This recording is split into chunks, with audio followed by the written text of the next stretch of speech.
जय हिंद, वंदे मातरम। साथियों, आपको अपने YouTube चैनल सेंट्रल एजुकेशन 247 में स्वागत है। जैसा कि आपको स्क्रीन पर प्रदर्शित है, ये हमारी साइंस की मोस्ट इंपोर्टेंट फैक्ट पॉइंट्स वाली वीडियो है, जिसमें हम सीरीज 1 लेकर आए हैं। अब हम आपको टॉपिक वाइज प्रत्येक तथ्यों को बताएंगे जो कि आपकी परीक्षा की दृष्टि से महत्वपूर्ण है। इससे कई प्रकार के प्रश्न बने हैं और पूछे जाते रहे हैं। ये काफी इंपोर्टेंट है। ये स्पीडी बुक का ये एक सेशन है। तो चलिए चलते हैं अपने साइंस की मोस्ट इंपोर्टेंट फैक्ट्स पॉइंट पर। और उससे पहले आप हमारे चैनल को सब्सक्राइब कर लीजिए, वीडियो को शेयर करना बिल्कुल ना भूलें, लाइक करें, बेल आइकन जरूर दबा दें, जिससे कि आपको नेक्स्ट नोटिफिकेशन प्राप्त हो जाए। तो चलिए अपने सेशन पर चलते हैं। अब देखिए, जैसा कि आपको सबसे पहला पॉइंट ये आपको दे रखा है, ठीक है, पर ये आपकी किस परीक्षा में है ये भी आपको इसके सेशन वाइज दिया हुआ है। ये स्पीडी का ये एक सेशन है, ये काफी इंपोर्टेंट है। तो इसके जितने भी प्रश्न आपके आए हैं अब तक, ये इंपोर्टेंट होते हैं आपकी परीक्षा की दृष्टि से, और इन्हीं से आपके प्रश्न बनते हैं। तो देखिए, सबसे पहला जो पॉइंट आपका क्या दिया है, इसमें एनेलिडा ग्रुप दिया है, जो कि मुख्यतः कौन कौन से जंतु आते हैं इसमें आपको बताना है। तो इसमें देखिए, जोंक और केंचुआ दो जंतु आपके एनेलिडा ग्रुप के अंतर्गत आते हैं। ठीक है, चलिए नेक्स्ट पॉइंट देखिए, ऑर्थोपोडा ग्रुप। ऑर्थोपोडा ग्रुप में कौन कौन से जंतु आते हैं। तो इसमें आता है तिलचिट्टा, यानी कि इसे तिलचिट्टा भी कहते हैं, मच्छर और खटमल और मक्खी। तो ये चार आप ध्यान रखिए, ये ऑर्थोपोडा ग्रुप में आते हैं। ठीक है, मोलस्का ग्रुप। अब देखिए, मोलस्का ग्रुप के अंतर्गत आपके क्या क्या आते हैं, ये देखिए कौन कौन से जंतु और कीट आते हैं। तो घोंगा और सीपी ये मोलस्का ग्रुप में आते हैं। तो इस तरीके से आपके कई प्रकार के ग्रुप हैं, वे हम आपको बाद में बता देंगे। अभी आप इतना रखिए कि किसमें कौन कौन से आते हैं। तो देखिए, इसके बाद नेक्स्ट पॉइंट जो आपको दिया है, इकाइनोडर्मेटा संघ के अंतर्गत मुख्यतः कौन कौन से जंतु आते हैं। तो इसमें आपकी तारा मछली आती है और दूसरा है ब्रिटिल स्टार। ठीक है, चलिए नेक्स्ट पॉइंट देखते हैं।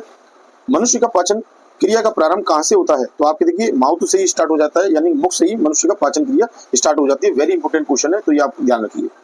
ठीक, नेक्स्ट पॉइंट में आपको क्या दिया है कि स्राव द्वारा कौन सा रक्त प्रवाहित होता है, यानी कि स्राव में आपकी वेन्स के अंदर कौन सा। तो इसमें आप बताओगे अशुद्ध रक्त। ठीक है, चलिए, और देखिए इसके जस्ट विपरीत दूसरा वाला आपको पॉइंट दिया है। इसमें क्या बताया है कि धमनी द्वारा कौन सा रक्त प्रवाहित होता है। तो आप बताओगे शुद्ध। ठीक है, चलिए, इसके बाद आपका देखिए, कौन सा विटामिन जल में घुलनशील है। तो देखिए, आपके दो विटामिन है, बी और सी, आपकी क्या है, जल में घुलनशील है। यदि आपसे ये पूछ लिया जाए कि वसा में घुलनशील यानी फैट में घुलनशील कौन से हैं, तो आप बताओगे कीड़ा। आप एक सूत्र याद कर लीजिए, कीड़ा।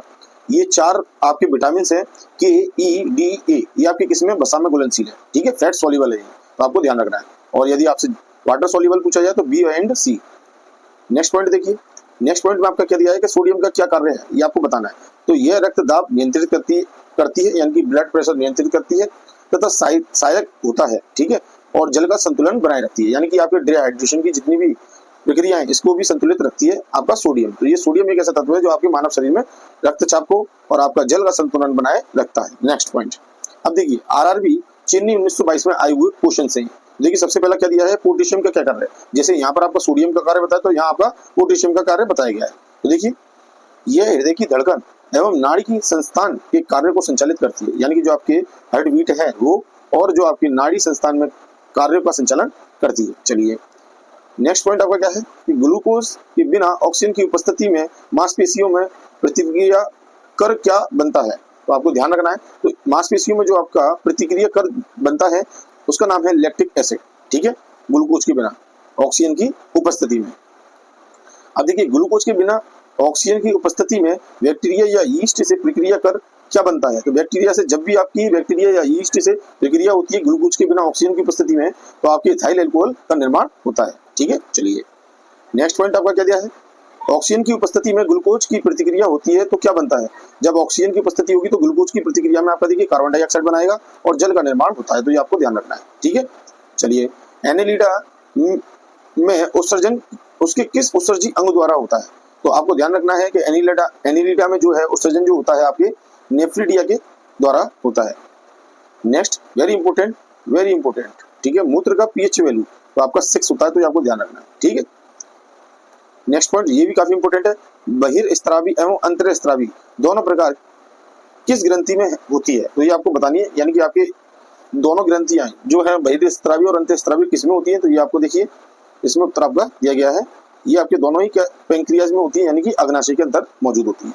ठीक है, अग्नाशय कैसी ग्रंथि है, यानी कि आपके बाहरी ग्रंथि और आंतरिक ग्रंथि दोनों इसमें क्वालिटी मौजूद है। ठीक है, चलिए, अब देखिए नेक्स्ट पॉइंट, पीयूष ग्रंथि या पिट्यूटरी ग्लैंड को किस अन्य नाम से भी जाना जाता है। तो यानी कि मास्टर ग्रंथि। अब देखिए, इसके 3 नाम है, पीयूष ग्रंथि कहिए या पिट्यूटरी ग्लैंड कहिए या मास्टर ग्रंथि कहिए। तो ये इंपॉर्टेंट हो गया, तो आप इसको इंपॉर्टेंट मानिए। ठीक है, चलिए नेक्स्ट, स्प्रिंग को अपनी सामान्य लंबाई पर वापस लौटने के लिए लगने वाला बल कौन सा होता है? तो ये प्रत्यानयन बल होता है। ठीक, स्प्रिंग को जब आप खींचते हो, ठीक है, बल के माध्यम से, तो ये वापस अपनी अवस्था में आती है, तो इसको आप क्या बोलते हैं? प्रत्यानयन बल कहते हैं या प्रत्यास्थ बल कहते हैं। ठीक है, अब देखिए नेक्स्ट जो पॉइंट है ये आपके जम्मू में 1992 में आए हुए हैं। तो देखते हैं सबसे पहला पॉइंट क्या बता रहा है आपको कि पौधों के लिए सबसे अच्छा उर्वरक कौन सा होता है? तो ये आपको बताना है कंपोस्ट फर्टिलाइजर जो है वो कंपोस्ट फर्टिलाइजर पौधों के लिए, प्लांट के लिए सबसे ज्यादा इंपॉर्टेंट है। नेक्स्ट पॉइंट, पेट्रोलियम किस प्रकार की चट्टानों में पाया जाता है? तो ये आपको बताना है। जितनी भी अपसादी चट्टानें हैं, ठीक है, उनमें आपका पेट्रोलियम प्राप्त होता है। चलिए अब देखिए गुब्बारों को उड़ाने के लिए काम में लाई जाने वाली गैस कौन सी होती है? तो गुब्बारों में जो हम कौन सी गैस भरते हैं? ये हम हीलियम गैस भरते हैं, जिसके माध्यम से कोई भी गुब्बारा आपका आकाश में उड़ सकता है। ठीक है, क्योंकि हीलियम गैस हल्की होती है। नेक्स्ट देखिए, नेक्स्ट पॉइंट में आपका क्या है? डीडीटी का उपयोग किस रूप में किया जाता है? तो ये कीटनाशक के रूप में किया जाता है, डीडीटी। ठीक है, चलिए नेक्स्ट पॉइंट आपका क्या है? इथेनॉल के अत्यधिक सेवन में कौन सा अंग प्रभावित होता है? तो यदि आप इथेनॉल क्या है आपका शराब, तो उसमें कौन सा अंग आपका लीवर खराब होता है, यानी कि यकृत। ठीक है, चलिए नेक्स्ट, सभी अम्लों में अनिवार्य रूप से पाए जाने वाला पदार्थ क्या है? सभी अम्लों के अंदर क्या आपका अनिवार्य रहेगा? तो हाइड्रोजन का तत्व जरूर उसके अंदर मौजूद होगा, जितने भी आपके एसिड होंगे। ठीक है, चलिए नेक्स्ट देखिए, आग लगने या फैलने की सबसे कम संभावना किस वस्त्र में होती है? तो ये आपके सूती वस्त्र में आग कम लगती है और फैलती भी कम है। नेक्स्ट पॉइंट क्या है आपका कि लोहा सबसे महत्वपूर्ण स्रोत कौन सा है? तो ये आपकी हरी सब्जियां हैं, यानी कि लोहित तत्व की बात कर रहा है मानव शरीर में, वो तो किस स्रोत के माध्यम से जा सकता है? तो ये हरी सब्जी आप खाओगे तो आपके लोहे की जो कमी है वो पूरी हो जाएगी। ठीक है, चलिए नेक्स्ट क्या है? गैसोलीन को किसके साथ मिश्रण करके गैसोहॉल बनाया जाता है? इसमें आप इथाइल एल्कोहल मिला दोगे तो गैसोलीन से गैसोहॉल बन सकता है। ठीक है, चलिए नेक्स्ट पॉइंट आपका क्या है? ये तत्कालिक ऊर्जा यानी कि शक्ति के लिए धावकों को कौन सा पदार्थ दिया जाता है? तो ये ग्लूकोज आपको दे दिया जाए तो प्रत्येक धावक के अंदर क्या है? एक एनर्जी उत्पन्न हो जाएगी। ठीक है, चलिए नेक्स्ट, अब देखिए ये अजमेर में आए हुए प्रश्न है 1992 में। तो पहला प्रश्न क्या बताया आपके? मानव जाति के लिए ओजोन परत क्यों महत्वपूर्ण है, ये बताइए आप। तो देखिए इसका जो उत्तर है इसमें क्या बताया कि जो ओजोन लेयर होती है हमारी, ये हमारी परावैंगनिक किरणों को रोकने के लिए एवं एक रक्षा आवरण बनाती है, यानी कि ये हमारी रक्षा करती है परावैंगनिक किरणों से। ठीक है, ओजोन लेयर। अब देखिए नेक्स्ट देखिए, आंत ज्वर क्या होता है? इसको आप टाइफाइड कहते हैं। ठीक है, के लिए सामान्यतः उपयोग की जाने वाली औषधि कौन सी होती है? तो क्लोरोमाइसिटिन। तो आपको ध्यान रखना है। ठीक है, तो आपके टाइफाइड में क्लोरोमाइसिटिन का प्रयोग किया जाता है। ठीक है, चलिए नेक्स्ट, अब देखिए गैस की लौ की सबसे गर्म हिस्से को क्या कहते हैं? जो गैस की सबसे गर्म यानी लौ की जो गर्म हिस्सा है उसे क्या कहेंगे आप? तो देखिए इसका उत्तर आपको दिया है ज्योतिहीन क्षेत्र। क्या बोलते हैं इसे? ज्योतिहीन क्षेत्र यानी नॉन लुमिनियस जोन। ठीक, चलिए नेक्स्ट, सोने के शुद्ध रूप कितने कैरेट का होता है? 24 कैरेट का होता है। Most important question. सिनेवर किसका अयस्क है? अयस्क यानी कि किसका एलॉय है? तो ये आप बताना है पारा। चलिए नेक्स्ट, शरीर के ताप का नियंत्रण किसके द्वारा होता है? तो ये हाइपोथैलेमस आपकी ग्लैंड है, इसके माध्यम से क्या होता है? शरीर का तापमान नियंत्रित होता है। नेक्स्ट, लाल अस्थि मज्जा इंपोर्टेंट किसका निर्माण होता है? तो लाल रक्त कणिकाओं का होता है, ध्यान रखना। ठीक है, चलिए कशेरुक, नेक्स्ट पॉइंट है आपका कशेरुक दंड में कितनी हड्डियां होती हैं आपके? तो ये आपकी 33 यानी 33 हड्डियां होती हैं कशेरुक दंड में। नेक्स्ट है वेरी इंपोर्टेंट, बीसीजी का पूरा नाम क्या है? बेसिलस कैलमेटेग्यूरी। तो बेसिलस कैलमेटेग्यूरी ये इसका पूरा नाम है बीसीजी का। ठीक है, चलिए अब देखिए इसके बाद नेक्स्ट पॉइंट आपका एथलीट फुट। ये एक बीमारी है। ठीक है, एथलीट फुट रोग किससे होती है? तो ये आपके कवक द्वारा, यानी कि जो फंगस है, फंगस के द्वारा आपका एथलीट फुट आपके पैरों में हो जाता है। ठीक है, चलिए नेक्स्ट, अब देखिए दमा यानी कि अस्थमा नामक रोग किससे होता है? तो ये कवक के द्वारा होता है। तो देखिए दो बीमारी आपको पता चल गई, एक एथलीट फुट और एक आपका अस्थमा, यानी कि ये कवक के द्वारा होता है, यानी फंगस के द्वारा होता है। एथलीट फुट में आपका जो फुट है यानी पैर का जो आपका तलवा है उसमें आपके ये रोग फैलता है। ठीक है, चलिए नेक्स्ट, फाइलेरिया नामक रोग जो होता है किसके कारण होता है? तो ये बॉम यानी कृमि के कारण होता है। ठीक है, फाइलेरिया की जो बीमारी होती है। नेक्स्ट, जब एक वस्तु की गतिज ऊर्जा दुगनी की जाती है तो उसकी गतिज ऊर्जा क्या होती है? तो उसकी चौगुनी बढ़ जाती है, याद रखना आपको। ठीक है, वस्तु की गतिज ऊर्जा दुगनी करोगे तो उसकी गतिज ऊर्जा कितनी हो जाएगी? चौगुनी हो जाएगी। अब देखिए नेक्स्ट जो पॉइंट आपका दे रखा है, क्या दे रखा है? कोलकाता 1992 में आए हुए प्रश्न है। अब देखिए पहला पॉइंट आपको दिया गया है, इसमें सूत्री कणिका को अन्य नाम से भी जाना जाता है, वह है तो इसको आप बोलते हैं माइटोकॉन्ड्रिया, यानी सूत्री कणिका को अन्य नाम से किस नाम से जाना जाता है? माइटोकॉन्ड्रिया। ठीक है, चलिए नेक्स्ट, तो देखिए नेक्स्ट, वृक्षवट यानी वट वृक्ष पादप जो आपके प्राप्त हैं वे किस वर्ग में आता है? तो ये आवृत बीजी यानी कि एंगी और पर्व में आता है, तो आवृत बीजी बोलेंगे। ठीक है ना, चलिए नेक्स्ट, नेक्स्ट पॉइंट आपका क्या है? फ्लेम ऑफ द फॉरेस्ट यानी वन की ज्वाला का अर्थ क्या है ये आपको बताना है। तो ऐसे पेड़ों से भरा वन जो पतझड़ में फूलते हैं और लाल फूल बिखरते हैं, इसे आप क्या बोलते हो? फ्लेम ऑफ द फॉरेस्ट कहते हैं।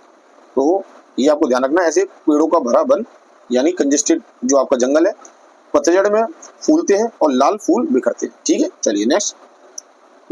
पेनिसिलिन किससे बनाया जाता है? तो ये आपको ध्यान रखना है, इंपोर्टेंट है। तो ये आपकी कवक यानी फंगस से ही आपके क्या निर्माण होता है? पेनिसिलिन। और पेनिसिलिन की खोज किसने की है? तो ये आपकी की है अलेक्जेंडर फ्लेमिंग। एलेक्जेंडर, ठीक है ना, जेंडर। तो ये आपको ध्यान रखना है, अलेक्जेंडर फ्लेमिंग।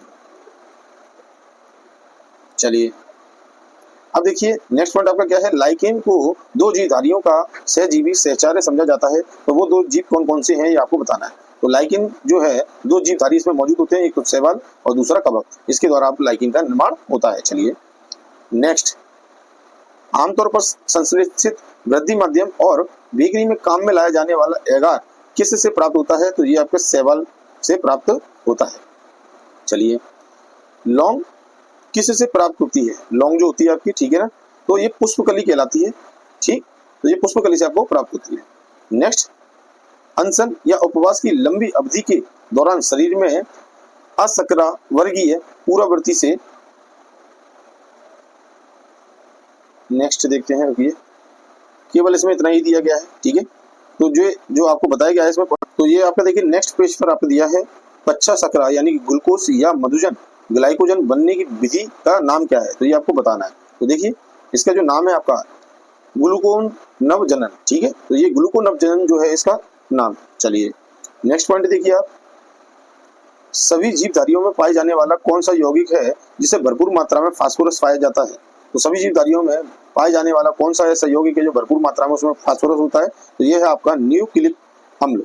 ठीक है, चलिए नेक्स्ट आपका लास्ट पॉइंट देखिए कि भारत में आपका केंद्रीय धान अनुसंधान केंद्र कहाँ पर है? तो ये आपका कटक उड़ीसा में। ठीक है, तो ये आपके यहाँ तक के पॉइंट हैं, हमने आपको करा दिए हैं।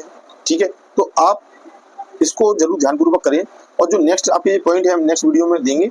ये यहाँ तक के लिए बने रहने के लिए आपका बहुत बहुत धन्यवाद। जय हिंद, वंदे मातरम। साथियों मिलते हैं नेक्स्ट वीडियो के साथ।